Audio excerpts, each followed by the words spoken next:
Have you heard about how a couple of data nerds found a 131-year-old sunken treasure?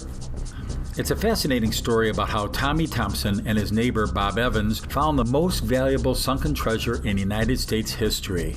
About 21 tons of gold coins and bars were being carried aboard a ship called the SS Central America that ran into some bad weather, a hurricane actually. Tommy started stapling together some 8.5 by 11 sheets of paper and went to the library to search through microfilm and microfiche. Remember, this was in the 1980s, before nerds had advanced enough databases or Google search tools.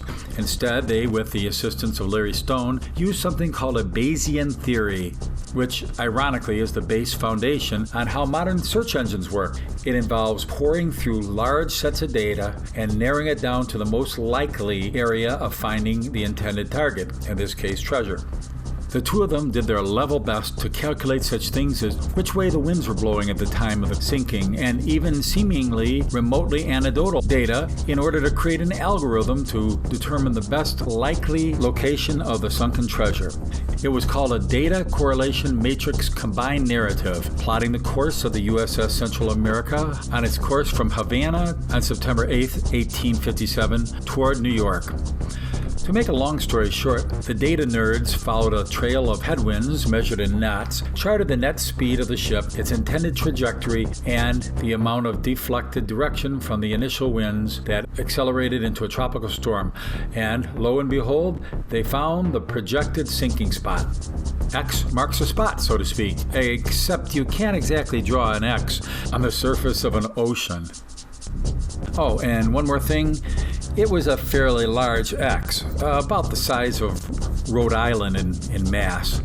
Hey, at least they narrowed it down better than searching the entire Atlantic Ocean.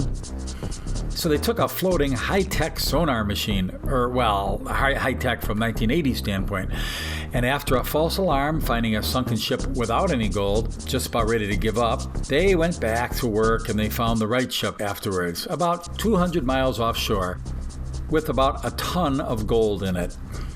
They scooped it up, headed to land, and whisked it away in 3 packed Brinks armored vehicles.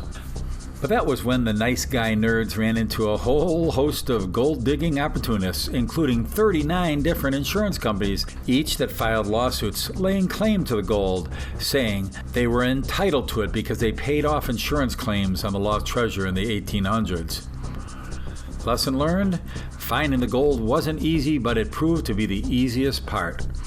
For years, they navigated the treacherous waters of federal courtrooms for 10 years and $43 million in legal fees and loans. But eventually, Team Tommy prevailed, winning the rights to the gold, selling it for $48 million, and having a $6 million profit left over for the investors. The rest is history, and their story is being told on the History Channel? No, gotcha. It's being told on ESPN Films, and the adventure story is titled In Deep Water. Now, if that isn't sportin' to give it to ESPN, I don't know how to end a story. But it doesn't have to be the end for you. Perhaps this is just the beginning.